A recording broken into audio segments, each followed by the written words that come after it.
everyone. Very pleased to introduce you to today's guest, President and CEO of the Building Owners and Managers Association of Canada, Benjamin Shinewald. How are you doing today? Hey, I'm doing great, Harsha. How are you? I'm good, thank you. And thank you for giving your time. It's pleasure to have you as my guest today. No, it's my pleasure too. I'm delighted to do this. Yeah, I know you for some time and we have met over a couple of conferences, but really curious to know your career journey and how you moved to where you are today. Sure. I've had an unusual career journey for sure. And I tell people that I've had the kind of career path or career journey that you couldn't plan. And that isn't a good thing. It's not a bad thing. It's just a fact that you could not have planned how my career went. So I guess, I spent some time in school. I studied a little bit and I studied abroad a fair bit and did a master's degree and kind of worked a little bit in international relations and got quite interested in international affairs, and then came back to Canada and went to law school. And upon graduating from law school, I worked for a few years at a big Bay Street law firm in downtown Toronto.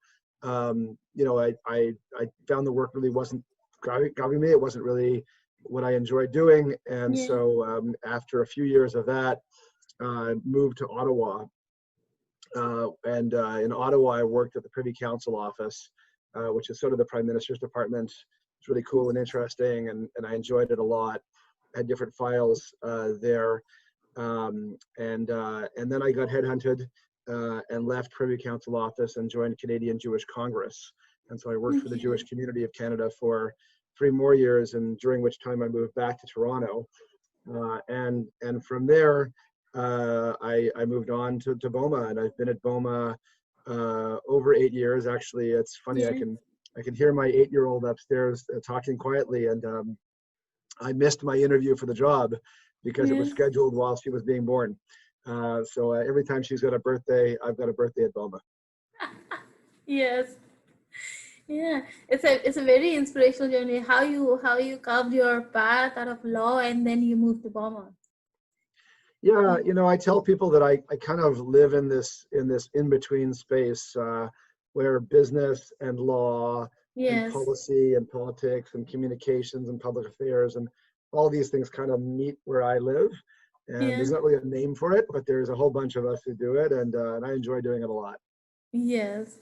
And we have seen that BOMA Canada works on a number of initiatives like BOMA Best program, and there are other initiatives in real estate industry. And recently also we have seen a lot of work on COVID-19 programs, including some of the webinars and back to work document.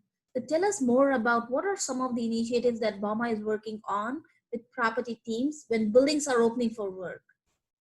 Yeah, great question. I mean, I'm really, really proud of what we've accomplished for COVID-19 for the industry. And when I say what we've accomplished, I mean, 10 or so staff and dozens and dozens of volunteers from across the country and even around the world.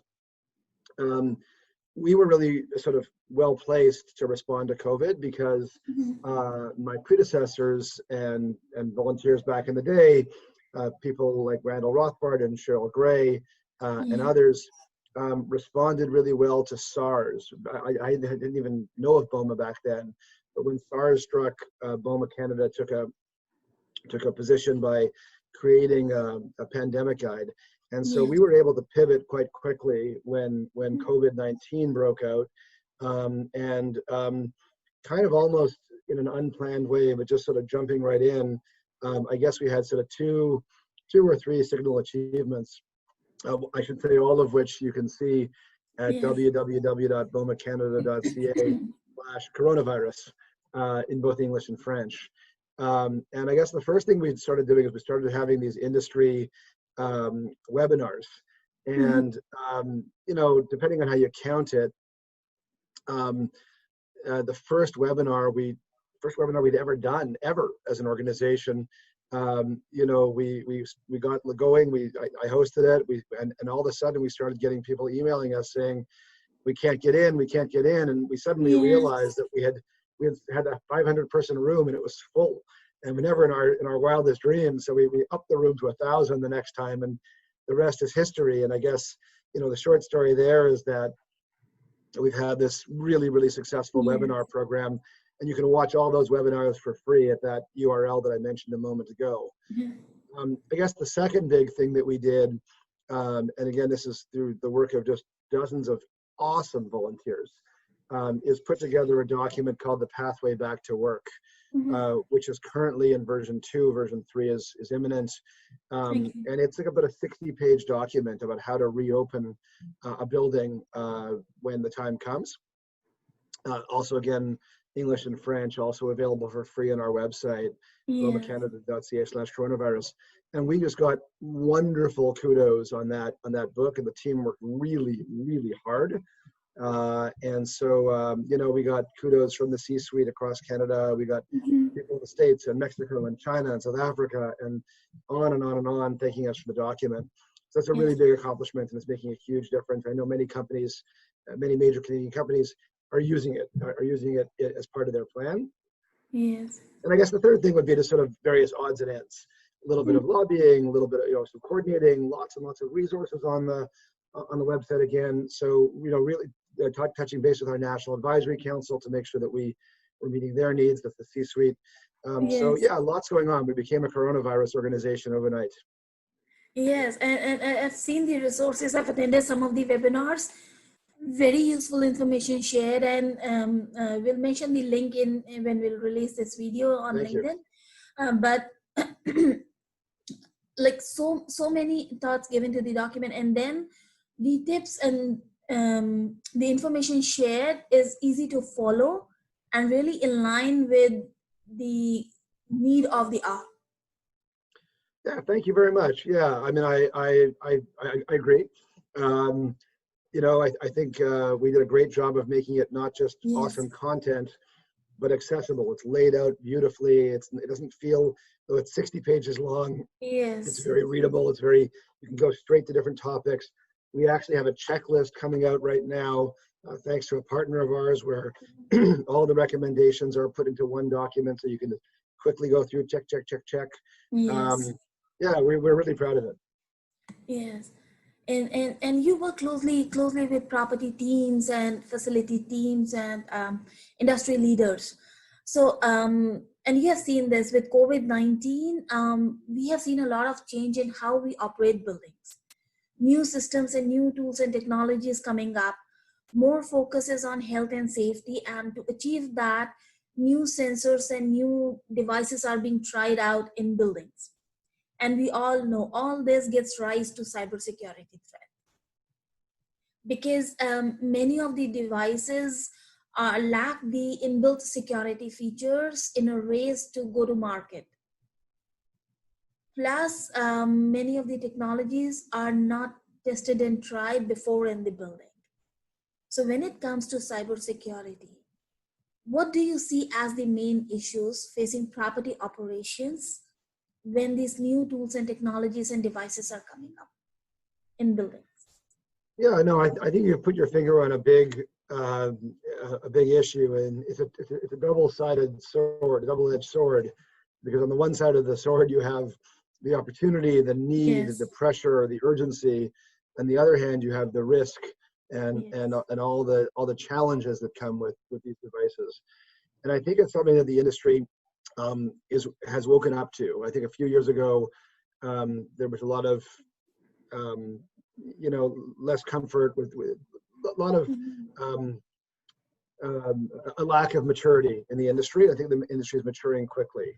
And so I think that the example you're giving is really just a microcosm of a bigger issue. And it's why we founded the BOMA Canada, cybersecurity group a few years ago.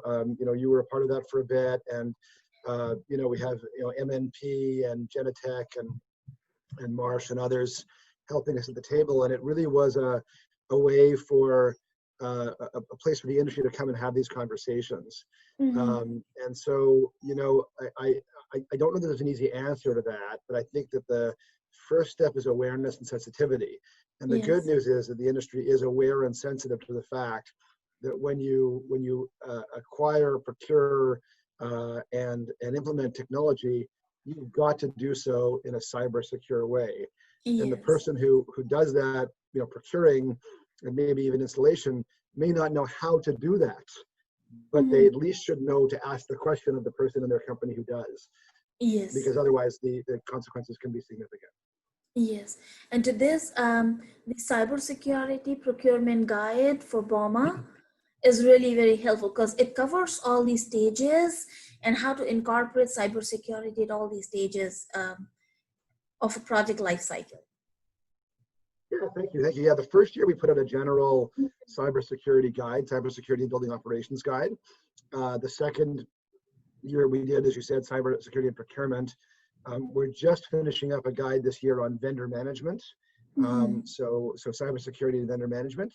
And we already have an idea for a fourth guide next year. Yes. So it's a really great committee. It's a great group of volunteers. And I should say, as I said before, with a slight twist on my now repeated statement, they're all available for free online in English and French. But in this case, www.bomacanada.ca/resources, where you can get guides on cybersecurity Yes. and other topics that are unrelated to today's conversation. Yes, and thank you for bringing this, that the guide on vendor management is coming up, because this will really tie into what we talked about, how to make sure what we are procuring, the tools and technologies and the devices are secure. So that's where this vendor management will be really useful in both existing and new solutions that we are putting up in the building. Right. Yeah, Yeah. I agree. And the response from the industry has been great. And we just, Yeah.